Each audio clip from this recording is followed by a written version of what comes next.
Latest chika, Donato Pangilinan on 5-year relationship with Bel Mariano.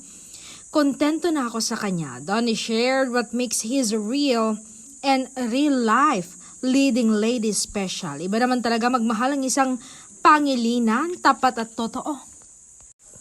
Sabi niya, okay na ako kontento na ako sa kanya. Kaya parang ang hirap din na sabihin ko sa kanya or magpaalam ako sa kanya ng ganun kasi okay na ako kontento na ako. Once na nakontento ka, yun naman ang importante. Once na nakontento ka at komportable ka, wala ka nang hahanapin pang iba.